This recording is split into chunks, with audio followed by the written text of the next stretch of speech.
O'zbekiston Respublikasi Oliy sudi raisi Islomovga O'zbekiston Respublikasi Jinoyat kodeksining 182-moddasi 1-qismi B bandi 210-moddasi 1-qismi bilan sudlangan. Farg'ona shahar Munis ko'chasi 53-uyda yashovchi Ortiqov To'lqinjon Erkinovichdan. Telefon 91 36 35 54. Taftish tartibida protest keltirish shikoyat. Farg'ona viloyat sudi jinoyat bo'yicha sudlov hay'atining 1999-yil 6-may kundagi hukmi. O'zbekiston Respublikasi Oliy sudi jinoyat bo'yicha sudlov hay'ati taftish instansiyasi 2024-yil 23-avgust kungi ajrimi ustidan O'zbekiston Respublikasi Jinoyat-protsessual kodeksining 512-moddasi tartibida. Hurmatli Baxtiyor Jahongirovich, men Ortiqov To'lqinjon Erkinovich, sizning nomingizga murojaat qilishimdan maqsad shuki, jinoyatchilar bo'yicha Farg'ona viloyat sudining 1999-yil 6-may kungi hukmi bilan O'zbekiston Respublikasi Jinoyat kodeksining 182-moddasi 1-qismi B bandi 210-moddasi 1-qismi bilan 7 yil muddatga ozodlikdan mahrum qilish jazosi tayinlash haqida hukm chiqarilgan. O'zbekiston Respublikasi Oliy sudi jinoyat bo'yicha sudlov hay'ati taftish instansiyasi 2024-yil 23-avgust kuni sud majlisida nomigina ishni ko'rib, meni biron bir vajimni tekshirmasdan va huquqiy baho bermasdan ajrim chiqarish bilan cheklangan. Men Ortiqov sizning nomingizga taftish tartibida shikoyat bergan vaqtimda 2025-yil 4-dekabr kuni O'zbekiston Respublikasi Oliy sudining birinchi o'rinbosari Alisher Usmonovning 13-43-12-19 sonli javob xati berilgan bo'lib, unda keltirilgan asoslar bilan kelishmadim. Birinchi, ya'ni 2025-yil 11-noyabr kuni soat 11larda qo'limda jinoyat ishini to'liq nusxalari bilan O'zbekiston Respublikasi Oliy sudi raisining birinchi o'rinbosari Usmonov bilan advokat ishtirokida uchrashgan vaqtimda bitta savol murojaat qildim. U menga javob beraman dedi. Men unga aytingchi, agar men arizachini umuman tanimagan bo'lsam, biron marotaba u bilan gaplashmagan bo'lsam, men va arizachining o'rtamizda audio yozuv mavjud bo'lmasa, qo'limdan pul huquq dog'lari chiqmagan bo'lsa, faqatgina peshonamdan chiqqan bo'lsa, men aybdor deb hisoblanamanmi yoki yo'qmi?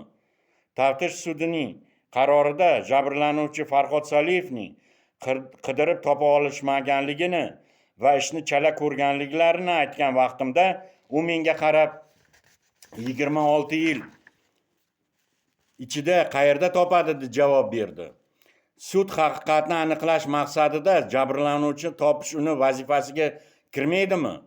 Menimcha bu sudning vazifasiga kiradi.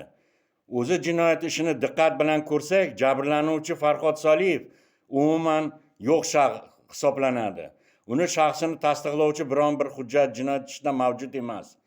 Ikkinchi, ya'ni Ortiqovning so'zlari asosida chizilgan voqea joyining tasviri bilan tushirilgan 1999-yil 7-fevral sxema bilan isbotlandi deb xatoga yo'l qo'ygan. Chunki agar meni ular bilan oldindan kelishuvim bo'lganida men voqea joyiga bormas edim.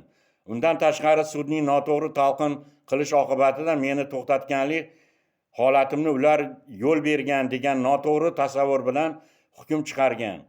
Undan tashqari meni jinoyatchi Farhod Soliyevni quvlagan holatim umuman e'tiborga olinmagan. Kelgusida bu holatlarga aniqlik kiritish lozim bo'ladi.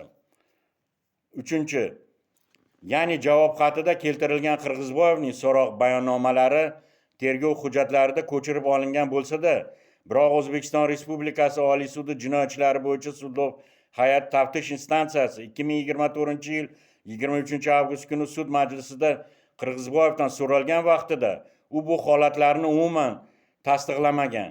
Bo'lsa-da, sud tomonidan buni asosga keltirib xatoga yo'l qo'ygan.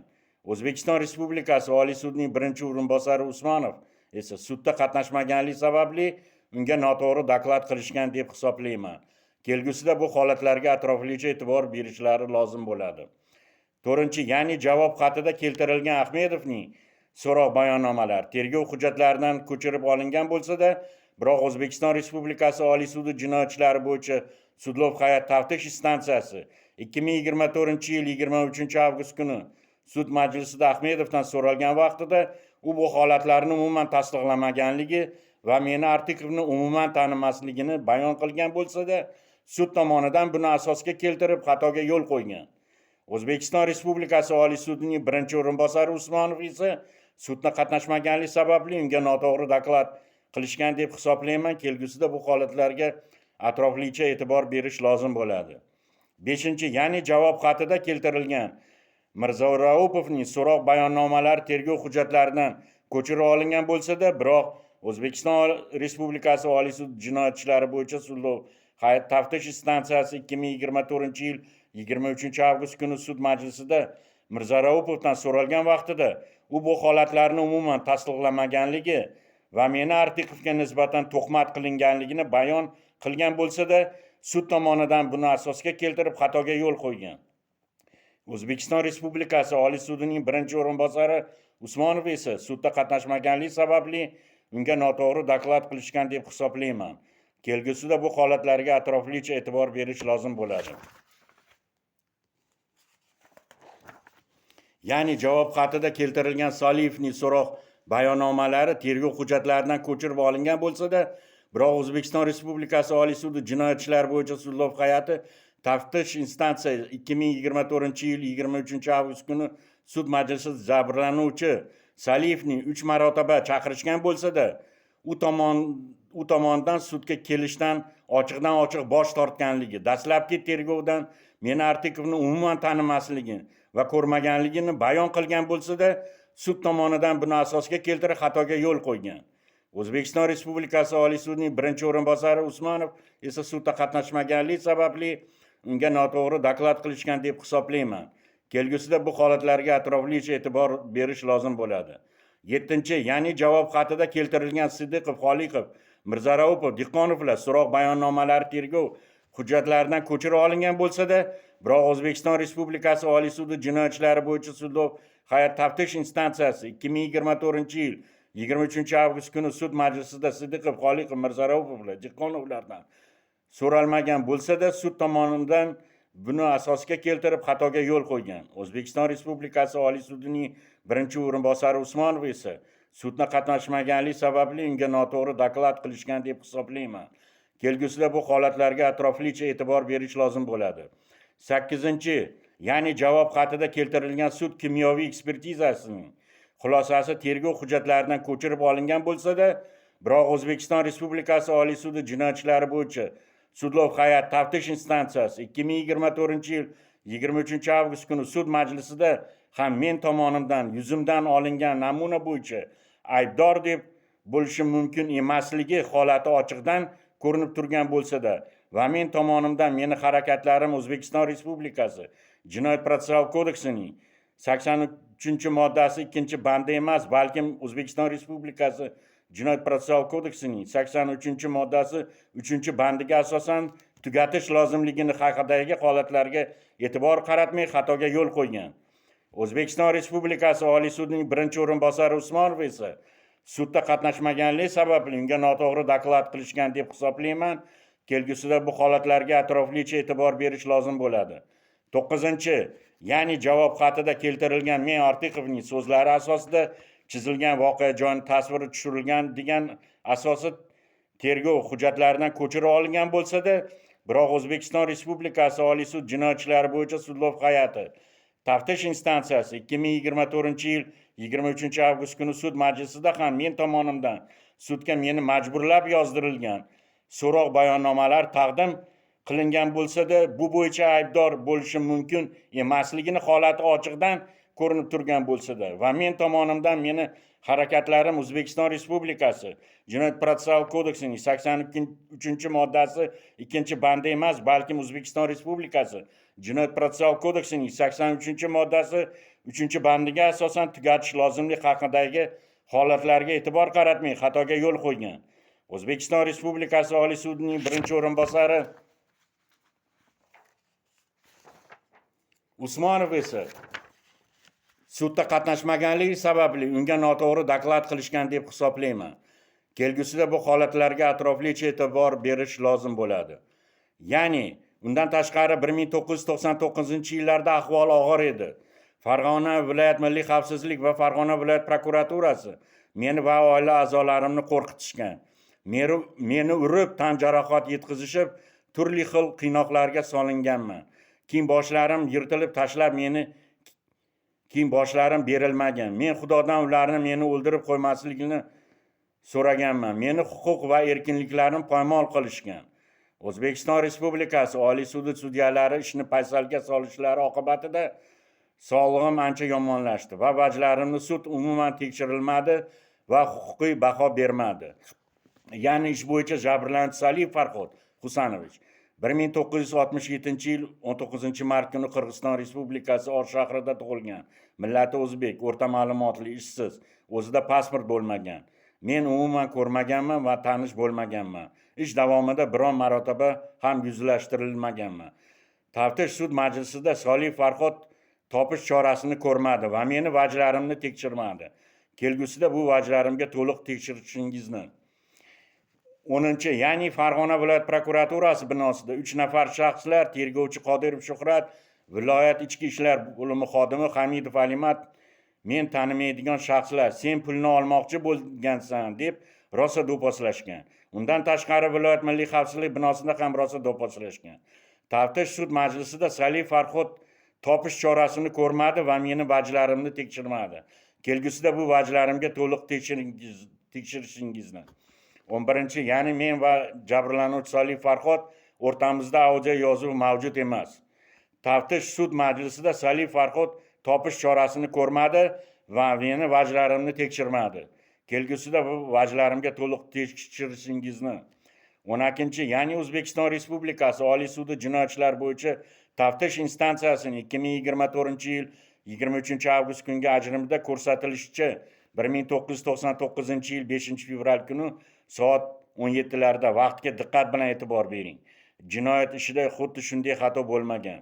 Soliyev tanishi Ahmedovga Qirg'iziston Respublikasida dehqonchilik bilan shug'ullanish uchun 1 tonna miqdorda dizel yoqilg'isi bo'lib, bojxona ishlovchi biron tanishi orqali dizel yoqilg'isini Qirg'iziston Respublikasiga o'tkazib berishiga yordam berishga so'ragan. Endi 1999-yil 5-fevral kuni soat 12larda, ya'ni 5 soat oldin jinoyat ishida xuddi shunday xato bo'lmagan.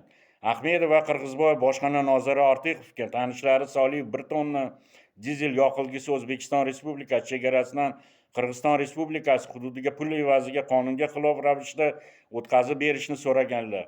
Qani mantiq? Menga qarshi uyushtirilganligi ochiqdan oydin ko'rinib turibdi-ku. Sudlar shuni aniq ko'rinib turgan narsalarga e'tibor berishmasa, taftish sud majlisida Saliyev Farhod topish chorasini ko'rmadi va meni vajlarimni tekshirmadi. Kelgusida bu vajlarimga to'liq tekshirishingizni.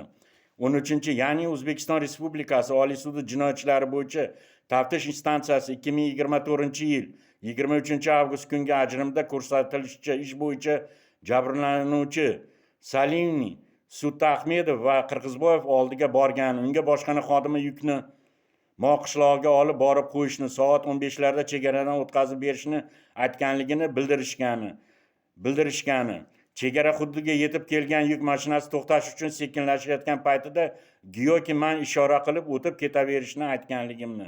Menga emas, balkim Qirg'izboyevga 10 ming so'm, Ahmedovga 5 ming so'm benzin qo'yish uchun yana 800 so'm pul bergani haqidagi ko'rsatuvlarni asos qilib ko'rsatgan bo'lsa-da, biroq jabrlanuvchi Saliyevning ko'rsatuvida u fuqaro Ahmedov va meni mahkum Ortiqov bilan emas, balkim bilan uchrashib unga yordam berishni aytganligini, 1999-yil 5-fevral kuni Ahmedov bilan Qirg'izboyevning meni, ya'ni mahkum Ortiqov bilan emas, balkim oldiga borganligini, har bir reysni uchun 15-20 mingdan so'mga o'tkazib beramiz deganini, shu kuni bojxona xodimini qidirib topa olmaganligini, birgalikda bojxona xodimlarini topib gaplashib chiqishganligida aybi borligini, meni mahkum Ortiqov aybim yo'qligiga e'tibor qaratmasdan xatoga yo'l qo'ygan.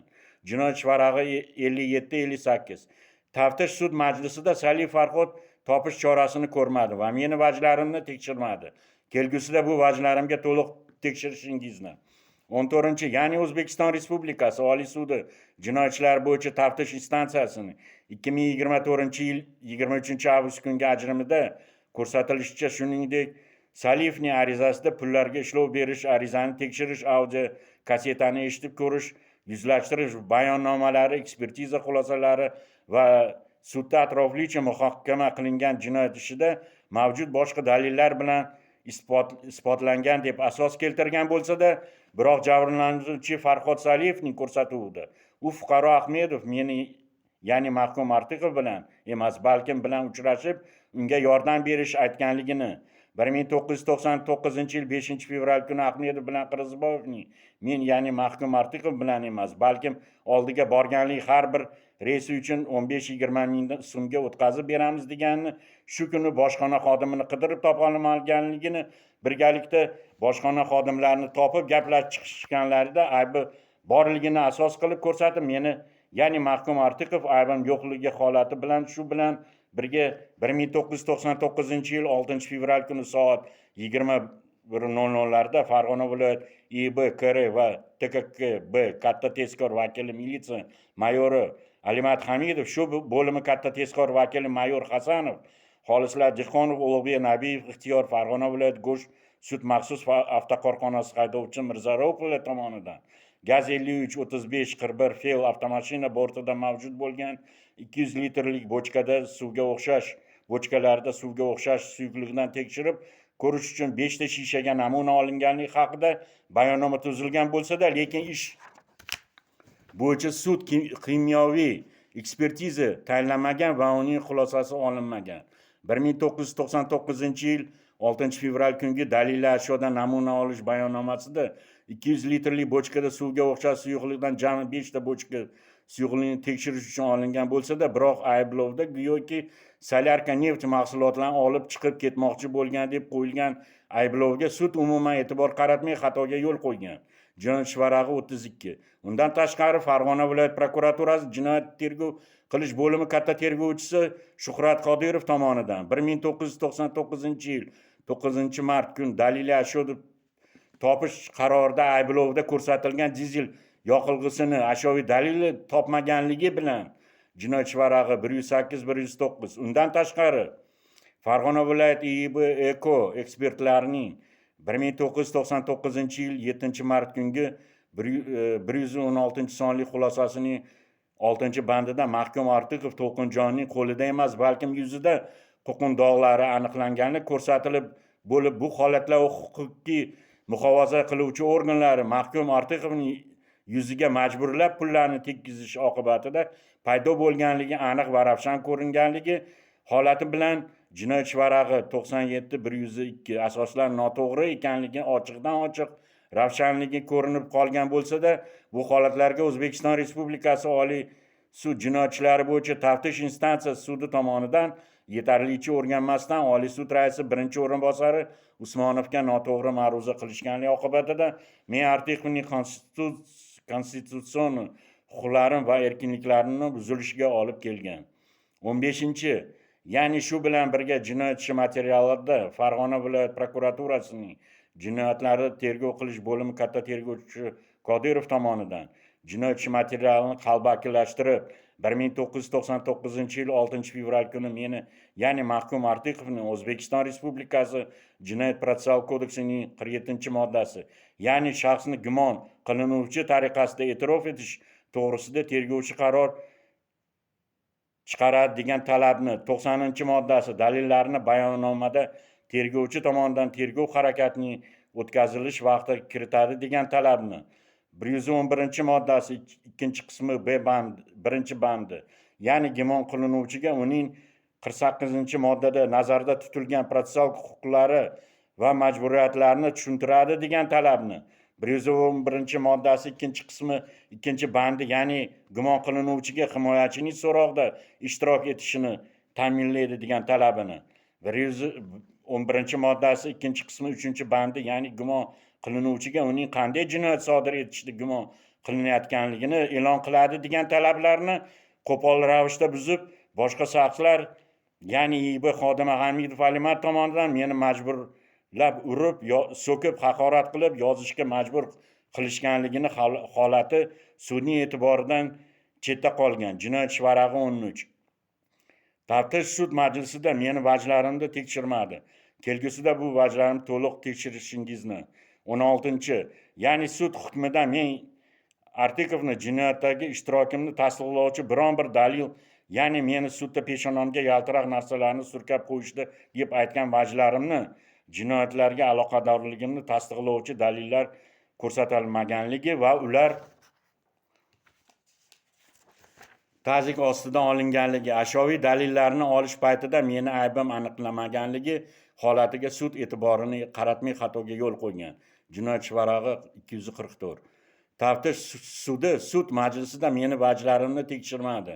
Kelgusida bu vajlarimga to'liq tekshirishingizni. 17. Ya'ni jinoyat ishida materiallarida 1999-yil 6-mart kungi audio kassetani eshitib ko'rish bayonomasida Soliyev Farhod Qirg'izboy Ikrom bilan Ahmedov Ahrorjonlarning o'zaro suhbati yozilgan bo'lib, unda Ahmedov Ahrorjon aldab yurib zo'rg'a ko'ndirdim. Pulni uni qo'liga bermang, ta'an foyda papalam dedi. U 10ni ko'taraman dedi, u 20ni tashlaydi dedi. Deb aldab yurib zo'rg'a ko'ndirdim. To'g'risi meni ko'p qiynadi. Erkakcha gapda bu ta'an soqani unga berib qo'ymang. Yukni meniki degandim. Unga zo'rg'a ko'ndirdikda pulni unga berib qo'ymang, keyin bermaydi deb aytgan bo'lsa-da, 1999-yil 12-mart kungi Ahmedov Ahrorjon bilan mahkum Artiqov To'lqinjon o'rtasidagi o'tkazilgan yuzlashtirish bayonomasida esa Ahmedov Ahrorjon mahkum Artiqov To'lqinjonni umuman tanimasligini aytib ko'rsatma bersa-da, sud bu holatlarga umuman e'tibor qaratmay xatoga yo'l qo'ygan. Jinoyat ishi varag'i 29, 31, 116, 117. Taftish sud majlisida meni vajlarimni tekshirmadi. Kelgusida bu vajlarimga to'liq tekshirishingizni.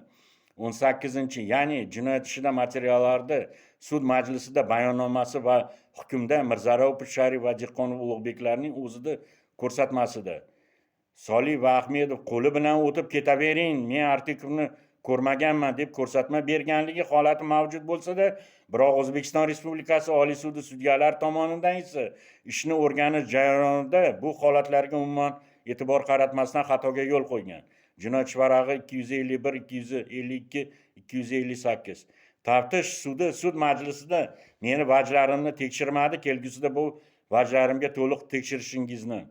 19. Ya'ni 1999-yil 6-mart kungi audio kassetani eshitib ko'rish bayonomasida Soliyev Farhod Qirg'izboy Ikrom bilan Ahmedov Ahrorjonlarning o'zaro suhbati yozilgan bo'lib, unda Qirg'izboy Ikrom 1999-yil 12-mart kungi bilan mahkum Artiqov To'lqinjon o'rtasiga o'tkazilgan yuzlashtirish bayonomasida esa Qirg'izboy Ikrom mahkum Artiqov To'lqinjon undan pul talab qilmaganligini va sud majlisida esa Qirg'izboy Ikrom Artiqov To'lqinjonni pullarni olishidan xabari yo'qligi aytib ko'rsatma bersa-da, sud bu holatlarga umuman e'tibor qaratmay xatoga yo'l qo'ygan.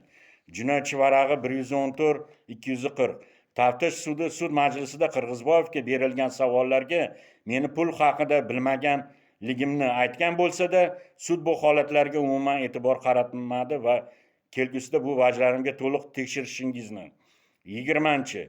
Ya'ni 1999-yil 6-fevral kungi dalillar ashyodan namuna olish bayonomasida 200 litrli bochkada suvga o'xshash suyuqlikdan jami 5 ta bochkada suyuqlikni tekshirish uchun olingan bo'lsa-da, biroq ayblovda go'yoki solyarka neft mahsulotlarini olib chiqib ketmoqchi bo'lgan deb qo'yilgan ayblovga sud umuman e'tibor qaratmay xatoga yo'l qo'ygan.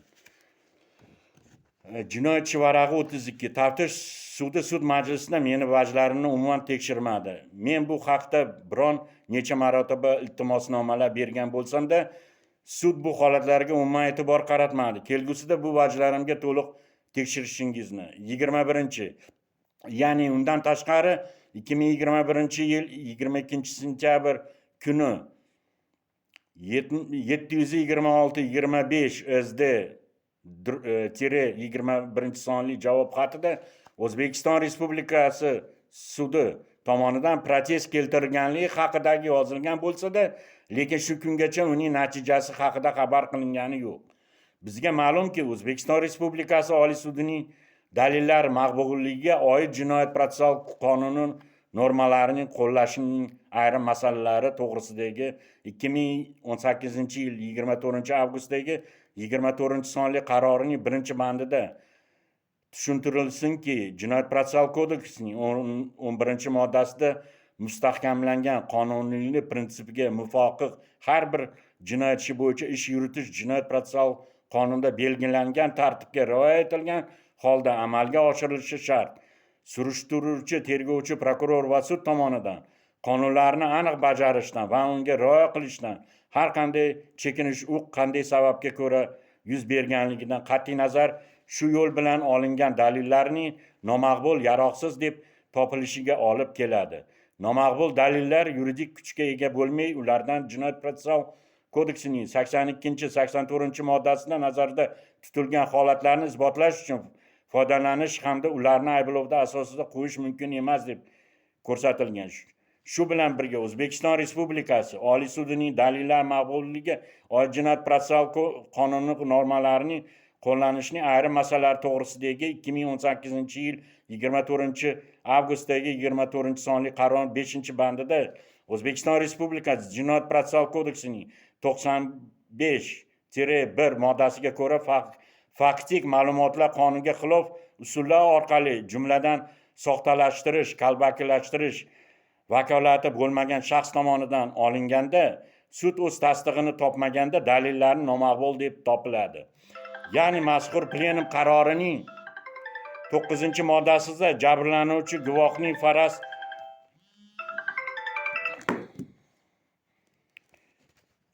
B-band dalillarni uni olish bilan bog'liq protsessual harakat o'tkazish oid qoidalari va tartibga rioya etilgan holda olingan bo'lishi shart. Mazkur shartga amal qilinmasligi dalillar nomaqbul deb topilishiga asos bo'ladi deb ko'rsatilgan. Nomaqbul dalillar yuridik kuchga ega bo'lmay, ularning hukmining asosiga qo'yish mumkin emas. Bu holatda O'zbekiston Respublikasi Jinoyat protsessual kodeksining 23-moddasiga asoslanib, aybsizlik prezumpsiyasining kelib chiqib sudlanuvchining foydasiga hal qilinadi deb ko'rsatilgan. O'zbekiston Respublikasi Oliy sudining dalillar maqbulligiga oid jinoyat protsessual qonunlari normalarining qo'llanishining ayrim masalalari to'g'risidagi 2018 yil 24 avgustdagi 24-sonli qarorining 9-bandi D qismida gumon qilinuvchi ayblanuvchining surishtiruvi va dastlabki tergov davrida guvoh tariqasida bergan ko'rsatuvlarni sud majlisida boshqa dalillar bilan tasdiqlamagan bo'lsa-da maqbul emas deb topiladi deb ko'rsatilgan. Nomaqbul dalillar yuridik kuchga ega bo'lmay, ularning hukmining asosiga qo'yish mumkin emasligi. Bu holatda O'zbekiston Respublikasi Oliy sudi plenumi 2014-yil 23-may kungi 7-sonli qarorining 5-bandida sudlar hukm Jinoyat protsessual kodeksining 26, 90 va 455-moddalari talabiga binoan faqat sud majlisida tekshirilgan. Sud majlisi bayonnomasida o'z aqsini topgan dalillarga asoslangan bo'lishi lozimligini e'tiborga olishlari kerak deb ko'rsatilgan. O'zbekiston Respublikasi Jinoyat protsessual kodeks 26-moddasiga muvofiq sud dalillarini bevosita tekshirishi, gumon qilinuvchi, ayblanuvchi, jabrlanuvchi guvohlarni so'roq qilish va faqat sud majlisida tekshirilgan dalillarga asoslanib hukm chiqaradi. O'zbekiston Respublikasi Jinoyat protsessual kodeksining 485-moddasi 1-qismi 1-bandida sud tergovining to'liq emasligi va bir tomonlama 2-bandida hukmda ajrimda bayon qilingan holatlar sud xulosalari ishning haqiqiy holatiga muvofiq emasligi, 3-bandda ushbu kodeksning normalarining jiddiy ravishda buzilganligi hukmini ajrimi bekor qilish uchun asos hisoblanadi deb ko'rsatilgan. O'zbekiston Respublikasi Jinoyat protsessual kodeksining 486-moddasi 1-qismi 1-bandida ushbu kodeksining 82-84-moddalarida ko'rsatilgan holatlar yetarlicha to'liq aniqlanmagan bo'lsa-da sud tergovining to'liq emasligi va bir tomonlama deb e'tirof deb ko'rsatilgan. O'zbekiston Respublikasi Jinoyat protsessual kodeksining 487-moddasida 1-qismi 2-bandida sud o'z xulosalarini jiddiy ta'sir qilishi mumkin bo'lgan holatlarni hisobga olmagan bo'lsa-da hukmda ajrimda bayon qilingan holatlar sud xulosalari ishning haqiqiy holatiga muvofiq emasligi deb e'tirof etiladi. Ushbu kodeksning normalarini jiddiy ravishda buzilganligi hukmni ajrimini bekor qilish uchun asos hisoblanadi deb ko'rsatilgan. O'zbekiston Respublikasi Jinoyat protsessual kodeksining 463-moddasiga ko'ra ayblov hukmi taxminlarga asoslangan bo'lishi mumkin emasligi va faqat sudlanuvchining jinoyat sodir etishda aybli ekanligini sud muhokamasi davomida isbot qilingan taqdirgina chiqarilishi, ayblov hukmiga jinoyat sodir etilishining shu ish bo'yicha barcha mumkin bo'lgan holatni tekshirish ish materiallarida ma'lum bo'lib qolgan barcha kam ko'sni to'ldirish, yuzaga kelgan hamma shubha, gumon va qarama qarshiliklarga barham berish natijasida yig'ilgan ishonchli dalillarga asos qilib olishi lozimligi, shundan kelib chiqib sudlanuvchi tomonidan tergovga yoki sudga aybini bo'yniga olish holati, bu ish bo'yicha to'plangan sudda tekshirilgan boshqa dalillar bilan xolisona isbotlangan taqdirgina ayblov hukmi chiqarishiga asos bo'ladi deb ko'rsatilgan. Biroq sud ushbu ishni ko'rishda yuqorida qayd etilgan O'zbekiston Respublikasi Jinoyat protsessual kodeksining qonun va plenum qarori talablariga rioya etmagan. O'zbekiston Respublikasi Oliy sudining sud hukmi to'g'risidagi 2014-yil 23-maydagi 7-sonli qarorining 4-bandida ish bo'yicha hukmi materiallarida ma'lum bo'lib qolgan barcha kamchiliklar to'ldirilgan, keyingina chiqarilishi mumkinligi ish bo'yicha isbotlanishi lozim bo'lgan barcha holatlar sinchkovlik bilan har tomonlama to'la va xolisona tekshirib chiqilishining kerakligini, sudlanuvchini jinoyat sodir qilganligini ham fosh qiladigan, ham oqlaydigan har bir dalillar Jinoyat protsessual kodeksining 95-moddasiga muvofiq ishga aloqadorligini, maqbulligi va ishonchligini nuqtai nazaridan baholanishi lozim deb ko'rsatilgan. 14-bandida jinoyat qonunining u yoki bu moddasi, uning bo'limi yoki bandi bilan tavsiflash bo'yicha sudning asoslantirilgan xulosasi ayblov hukmini tavsif qismining muhim belgisi hisoblanishi, unda sudlanuvchining harakatlari nima uchun aynan shu modda qismi band bilan tavsiflanayotganligi aniq ko'rsatilishi kerakligi, sud sudlanuvchini baholovchi kategoriyalar tegishli, masalan, og'ir oqibatlar belgilarga qarab aybdor deb topishda ushbu belgining jinoiy qilmishida mavjudligini tasdiqlovchi dalillarni keltirish shart deb ko'rsatilgan.